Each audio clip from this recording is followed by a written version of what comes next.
Welcome. This is Lucas Price, and I'm here to learn with you about building elite sales teams. What happens when you put an annual plan together that's based on entering a new market segment, and entering that segment doesn't work the way you expected? Now you have a big hole in your plan, and it might be too late by the time you realize that. How can you get early warning signal to have time to change course and fill that hole? Today on Building Elite Sales Teams, we have a great guest who's been through this experience and has some great lessons to share with us. Adam Aarons is a seasoned sales leader and an alum of numerous exceptional companies, including PTC, BladeLogic, Classy.org, and Drada. He's well known and admired for his time as the CRO of Okta. Under his leadership, Okta grew from a $1 million startup to a publicly traded category winner with over 300 million in ARR. Adam is also an active advisor to numerous technology startups and joins today to share his experience and wisdom.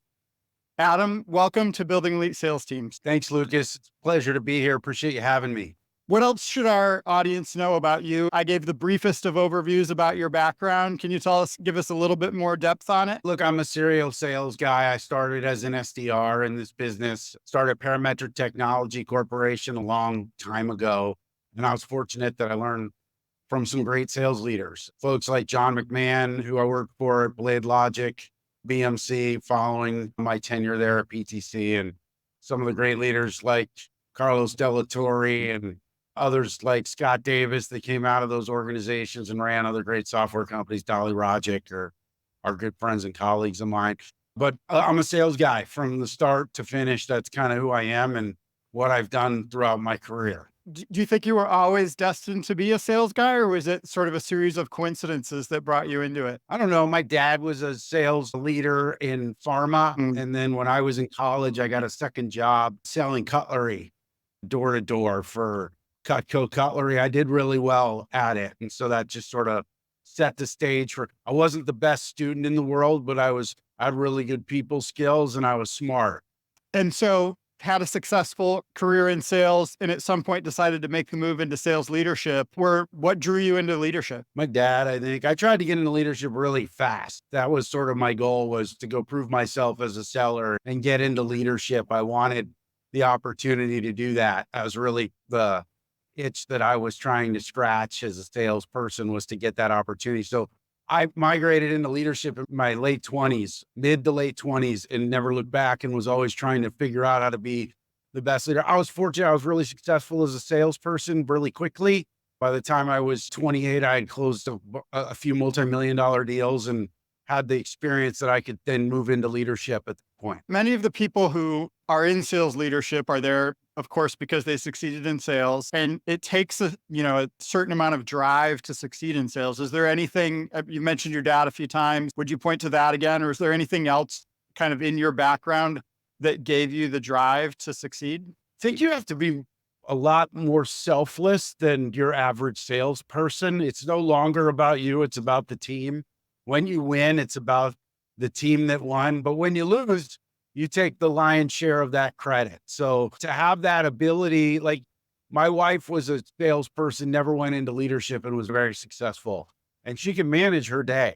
And she didn't have to have other people that were relying on her to make sure that their days got completed. As if she did her part, that was her job. As a leader, you're subservient to the folks on your team. You need to be the first one in, the last one out. You need to set the example and set the tone. And so I think that takes a level of selflessness that not every seller has. Yeah. One of the things you told me is that one of your pillars for building a high-performing team was continuous operations and enablement. Can you tell us a little bit about what that means to you and how you think about its role in building a high-performing team? Yeah. Like what we do as sellers in the direct, indirect motion, maybe not so much from a PLG-led motion, but from a sort of a traditional enterprise commercial sales motion on an indirect, direct product side, we execute. We put together a plan and we execute against that plan. And the science behind that is to put together a plan that has the best bet. It has the best risk management entailed in it, so that you have the highest level of success. And with great risk comes great reward.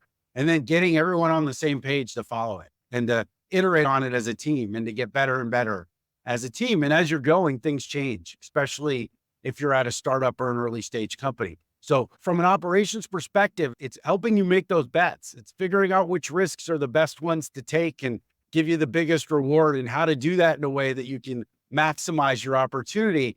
And then enablement is getting people to do it. And we're always constantly iterating and getting better. So to have two pillars of enablement and operation, when I start a sales organization, those are the areas that when I talk to the founder and say, look, these are two of the most important things for me. They're the pillars to go build out a great execution engine, is the ability to understand how to be most effective, efficient, and to get the job done, and then be able to get everyone singing from the same book of songs and get better and better at it as a group.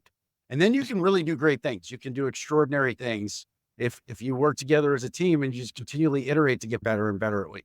You gave me an example of this when we spoke earlier about how you'd made a bet and you'd built a plan. 4 months into the year, you realized it was the wrong plan. I think you were going into mid-market and you had to kind of change course, and you were able to do that because you had the right operational visibility. Can you tell us a little bit about, how you were able to use operations to find your way through that and save what looked like it was going to be a big hole in your plan? Sure.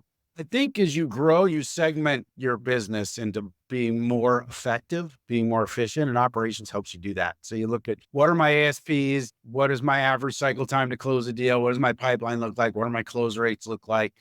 At different levels within. So maybe on the low end, you've got an emerging team, you've got a commercial team, you've got an enterprise team. And then you'll subset those as you get more and more efficient. And at one point in my career, we were building a new segment out, and we were calling it mid-market. And it existed between enterprise and commercial. And so it was a fourth segment, and it was something new.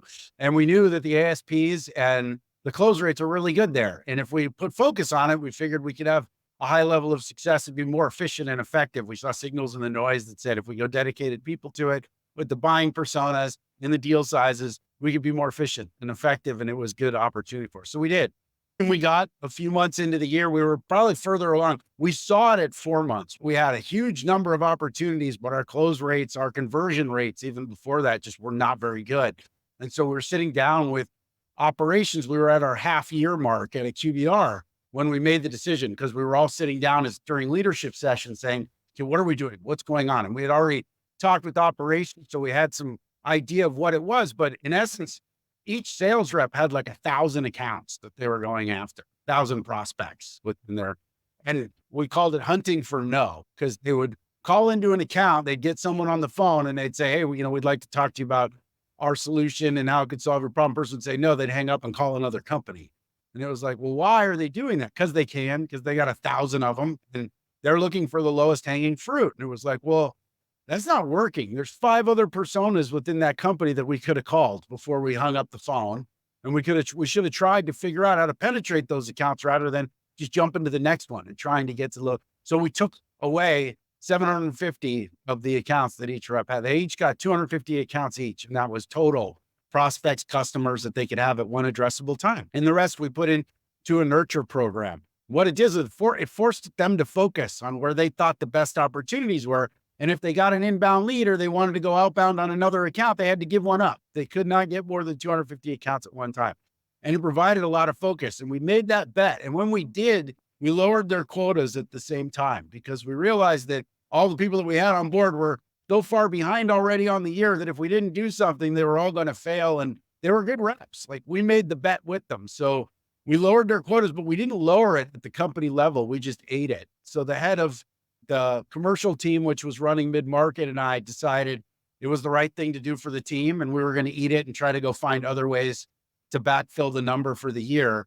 And by doing it and providing focus, the team overperformed. And they actually ate up the lion's share of that $2 million in upside quota that I don't think we would have had, or even had an opportunity to hit, if we didn't provide focus. And that's something that is really hard to do, is to make decisions like that and go focus and just go do something less to go try to get more out of it. In certain times of uncertainty, it can be a really hard thing to do. That's a great story. So the process that you described as hunting for no, did that process work in the commercial segment below? And then when you sort of took the best of the commercial segment and put it into mid-market, then people were moving on too quickly? Or like, why were they hunting for no in this situation, but maybe not another situation? It's interesting that you'd say that. And I don't think I think in the emerging markets, it worked really well for us. Mhm. To your point, I don't remember because it was some time ago where we took those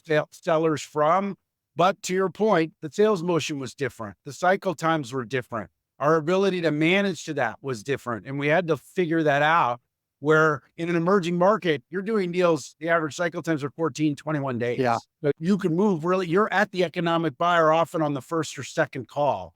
Whereas in a larger account, you have to go wider. You have to find different people within that organization that might sponsor you up. Even in a company that has a couple hundred employees, the sophistication goes way up. And so to your point, I think it was a matter of looking at the segment and how you manage to the activities of the buyers within that segment. And that's built on how do they make decisions? How long does it take? How sophisticated do they get?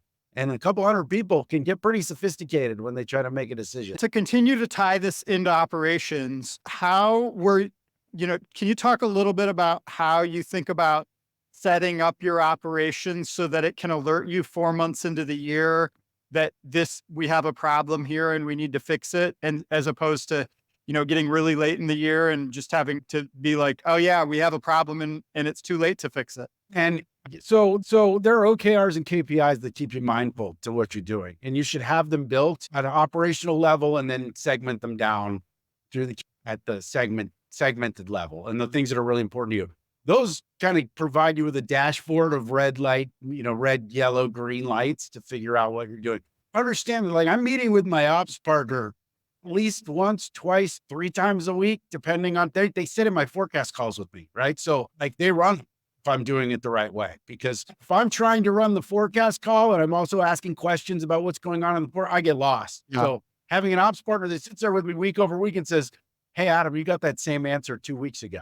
And I'm not thinking about that at scale sometimes. I go, wait a minute, you're right. Are we seeing a signal in the noise? Like we'll pick it up in that meeting. And then we'll have a follow-up meeting in our one-on-one and we'll start talking about it and we'll start self-realizing maybe 3-4 weeks into the year. If we've been looking at it if we see a trend that's been happening, that's a lagging indicator from the fiscal year prior. Like it just depends. But I find that like I pull in ops to everything that I can. I tell people I'm better at basic numbers, simple math than anybody on the planet. Like I know what 1 + 1 is and I can get there faster than you.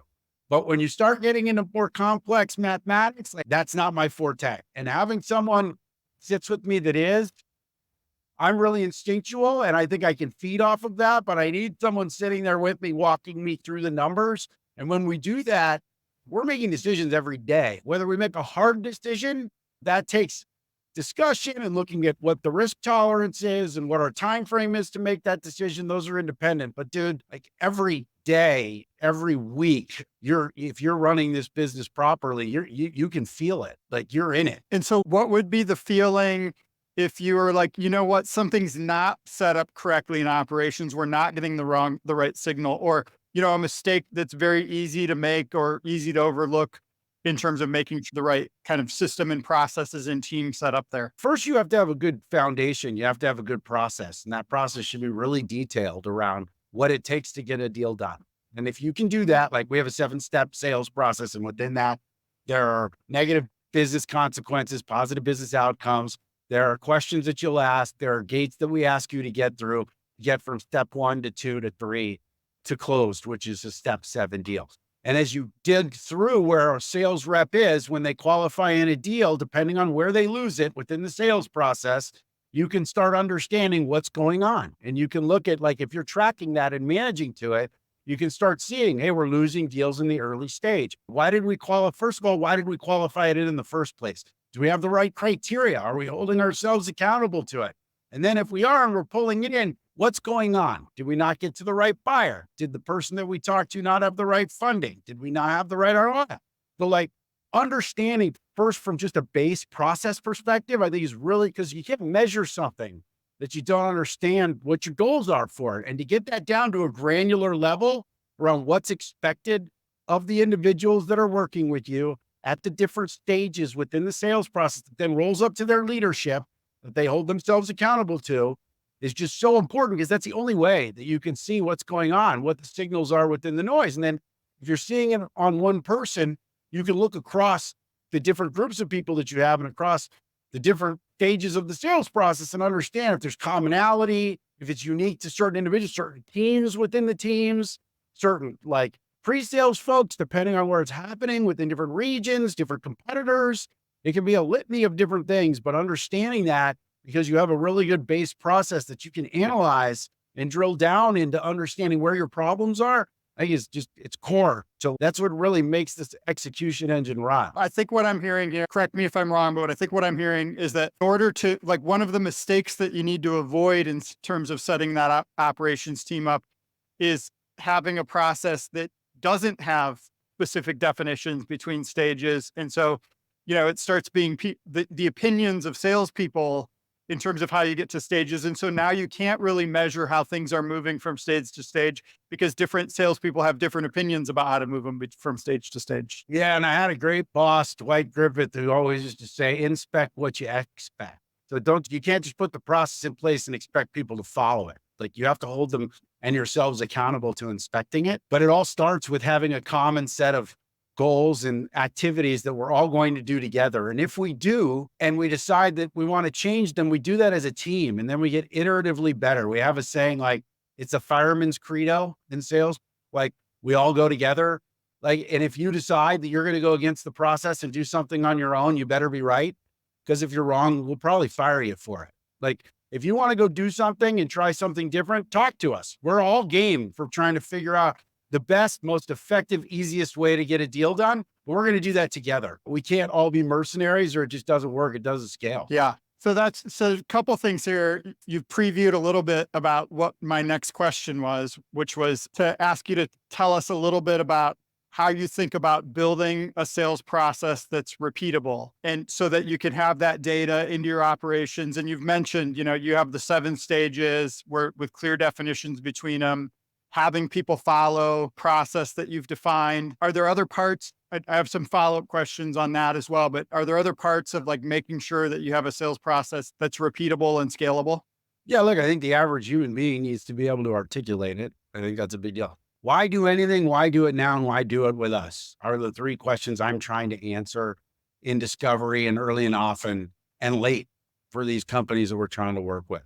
But I think it's really important that you have a good foundation that you can, everyone's singing from the same book of songs, or it just doesn't sound good. It doesn't work. Within the sort of uniqueness of each seller versus the definition of the process and how it's supposed to work, how do you think about a seller having freedom on their own versus just following the same playbook? Or how defined is the playbook in that way? Yeah, I love it because people will say that, it's enterprise. You can't really, like, it's different. Everything's different. They're all special snowflakes. And I'm like, that's kind of, well, I don't believe that. I think it's BS. And like, you'll find that when two different sellers that are successful talk about how they got a deal done, there's a lot of commonality in the things that they did. They don't articulate it the same way.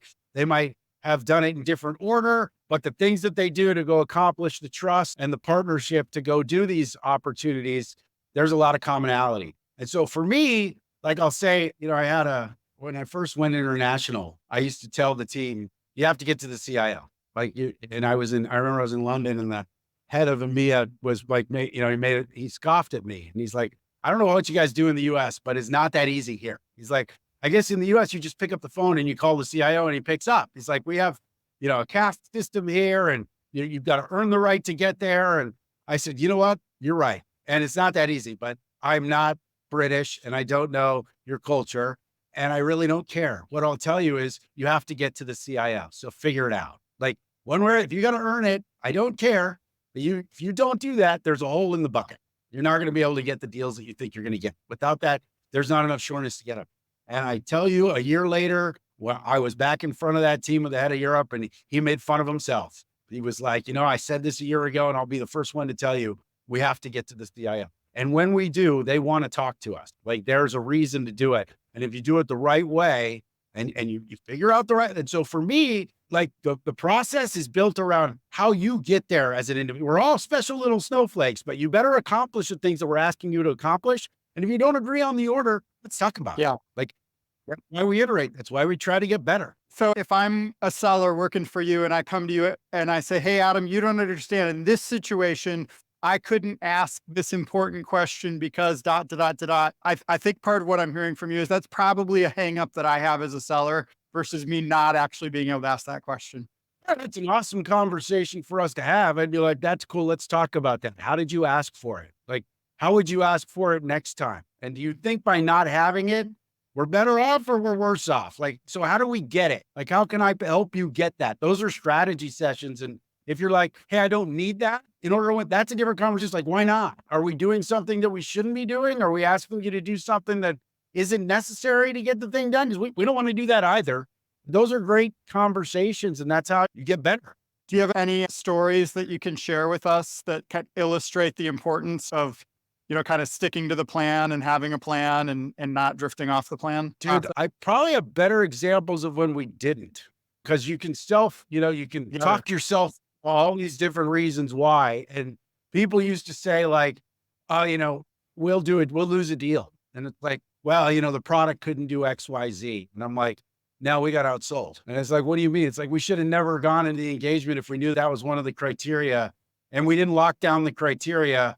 And so we didn't, it showed up late, or we ignored that as one of the key criteria because we thought we could do all this other stuff and we got outsold. You didn't get to your champion and really identify, like, that's part of our process is how did you trust you thought you had a champion, you had a coach. You thought you knew who the economic buyer was. You never got to that person in the sales process. Like, there are key fundamentals to things that you don't do. You don't get the criteria. You've got a buddy who's at an account that says, we're going to buy your stuff.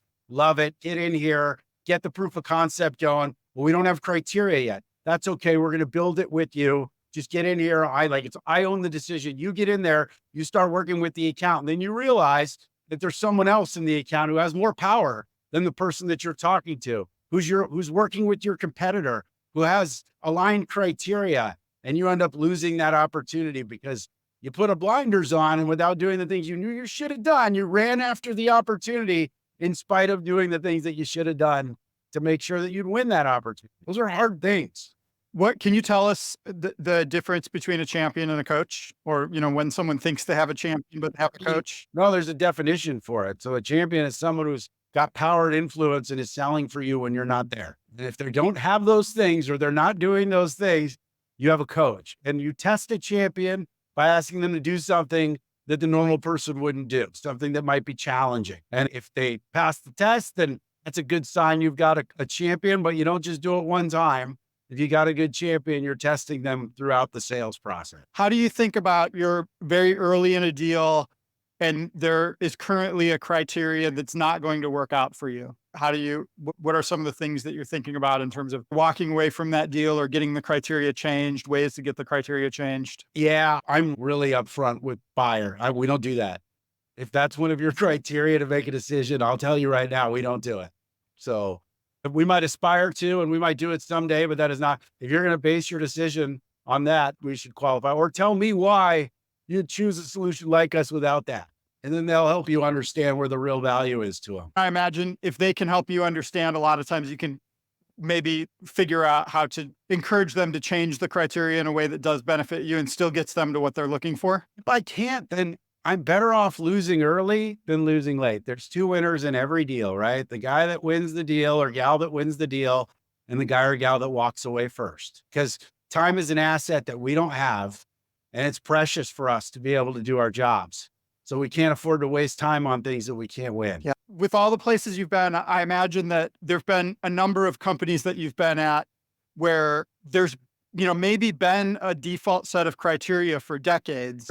You have an innovative solution, a new solution that doesn't work with that default set of criteria, but it's actually, going to become the criteria in 5 years, in 10 years, because it's better than what has been the default set of criteria. And so you do need to go in and get companies to change the way they think about this problem. Is that accurate? Sure. I think that's accurate in any disruptive solution to a legacy space. So in those situations, you do want to understand the reasons for their current criteria and change their current criteria rather than just walking away early, right?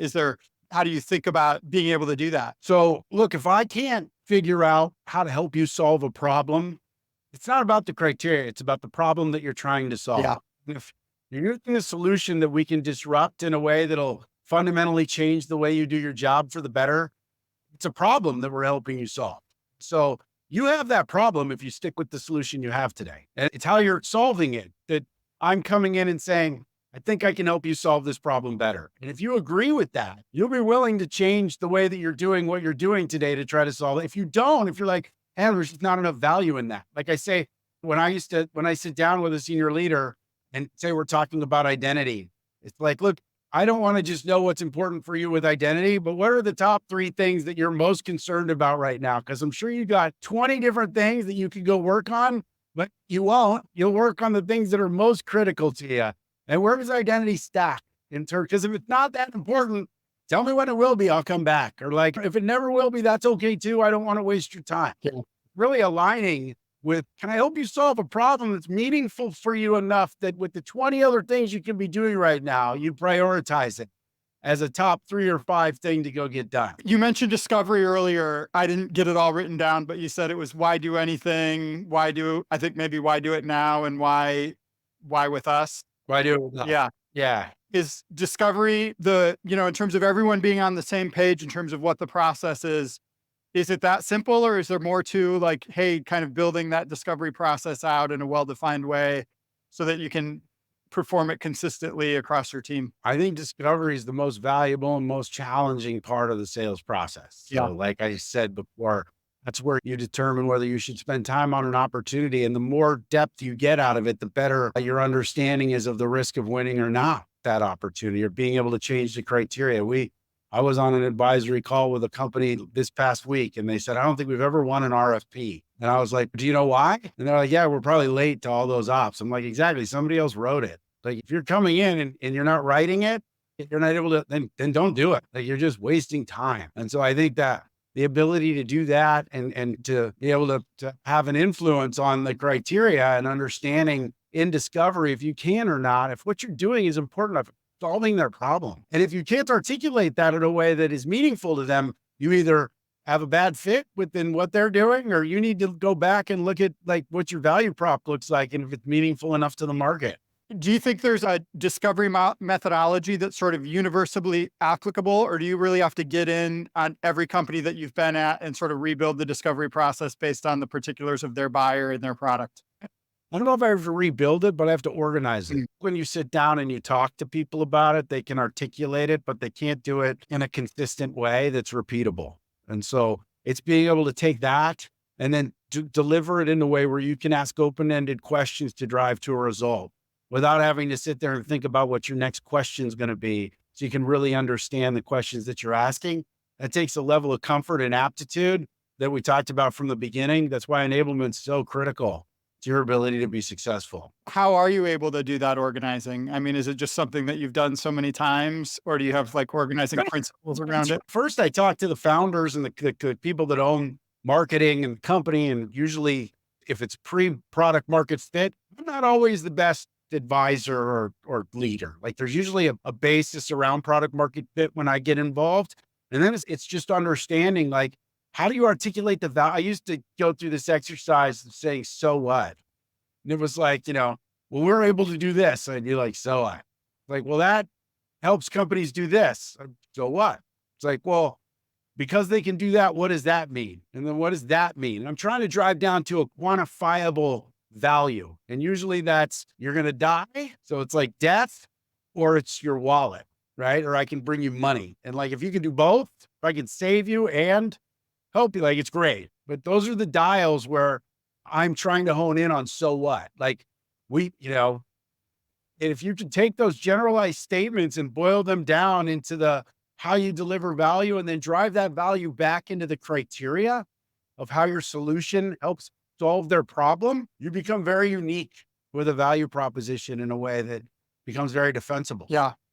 So we've talked about these 2 pillars broadly: operations, having the right data, being aware of when things are going bad and being able to make changes. And then the second one, enablement, having a repeatable process, your people to run those process, adjust the process, et cetera. I think both of those are dependent on having the right people in the seat, right? Can you tell us a little bit about how you hire, how you get the right people in the seat, what you look for in sellers? I'm fortunate now that I've got a big network and I can draft off of a lot of people in my network that have a lot of the qualities I'm looking for. When I didn't, and I don't, and I didn't make this up, I got this from a mentor of mine. There's 4 things generally that I look for. Number 1 is intelligence. And you just can't, you need people that have, this is a difficult job. It takes a high level of sophistication and intelligence, and you can't teach that. So people need to be smart. They need to be coachable. So as I mentioned before, like, we don't have mercenaries on this team. We're all going to get better together. And coachability is a really big deal. Drive is the third, is like, are you driven? Are you driven to a higher cause than yourself? Are you driven to try to go do something great? Are you driven to really try to make a mark and try to do something special? And then it's the last one is will, which goes beyond drive. It's like, are you willing to get up? Are you willing to take the good with the bad? Are you willing to go do what you have to do? I think one of my favorite books is The Hard Thing About Hard Things by Ben Horowitz, because he talks about those moments. And, I don't mean to, but I laugh when I read some of that stuff because it's just so personal and awesome to see. That's where diamonds get made, is in pressured situations like that and in difficult situations. And so I think that's really unique. And that's where that's where you value the great things that you can go do. Yeah. One of the things I hear all the time from people is like, from sales leaders is, okay, maybe I have my list. Maybe it's the same as your list or a little bit different: intelligence, coachable, drive, will. I'm out there interviewing candidates and I can't tell who's fooling me and who really has these characteristics. How do you interview? How do you evaluate to figure out whether they're going to be able to, demonstrate these inside your organization? Yeah, so assuming that I'm not connected to you somehow, which at this point, my interview style is a little different because I've got a wide network and I would be wondering why not. Sure. I usually do background references on my own, but when I can't, and if it's truly blind during the interview process, as we're going through the roles and responsibilities, I just ask, like, who'd you work for there? Who was the VP? And I'm getting blind references while you're going. Because if I ask you for references at the end of the call, who are you going to give me? People that say the nicest thing, right? I'm digging as I'm going and I'm pulling those names down. And then I run through LinkedIn and references, and you'd be surprised. You can learn a lot about people that way. Also, something that somebody taught me, but you need to be really careful, is like, ask people, what's the most difficult thing you've ever been through in your life? And be prepared. Some people, it really tells you about the grit of some folks and the lack thereof with some others. Yeah. Yeah. Great information, Adam. Lots of great stories. Appreciate you sharing. In the things we've talked about today, getting the right talent in, having the right operations, the right enablement, and all the pieces tied to that. Any key takeaways from all that to start to finish us up here today? As I said before, find good mentors, find good people that have done what you want to go do in this game, and you don't need to rebuild the wheel. I'll say that not just for sales leaders, but for founders. I find that especially with certain founders, because they've figured out how to do something that no one else has done before, and they're brilliant in doing that they believe that there's a different way that they could potentially go to market and look at different ways that they could build out a sales organization. And I'll tell you, there's bodies strewn all the way from here to IPO with companies that have tried to do it differently. There's also bodies of companies that have tried to do it the right way, but they've had a lot more success following companies and leadership have done it. And there's great examples of that, like with MongoDB and Datadog and AppDynamics and Zscaler and all these great organizations. Peers of mine have gone in and run them, and Snowflake. And you just look at the quality of what they're trying to go do, and they'll tell you, they write books about it. I'd say, go follow those fundamentals, go find some great mentors that you can learn from and leverage them, and always be a student of the game. Yeah. I love that. I also appreciate what you shared about discovery, of it being like the hardest and most important part of the sales process. Your questions of why do anything, why do it now, why do it with us, that, using those as a guide for how do I set up my discovery questions to get answers to those questions. I might not ask them those ways, but if I'm missing any of those, if I'm not getting those things consistently in my discovery, then I probably need to reorganize how I do my discovery. So I really appreciate you sharing that with us. Where can people find you online? Catch me on LinkedIn, probably the most. I'm not a big social guy, but LinkedIn is a business tool, and I'm on it there more often than not. All right, great. Thank you, Adam. To our listeners, if you enjoyed this episode of Building Elite Sales Teams, please leave us a review in your podcast app. You can find more of our content online at yardstick.team. If you have any feedback for me, you can contact me on LinkedIn. Thank you for joining us.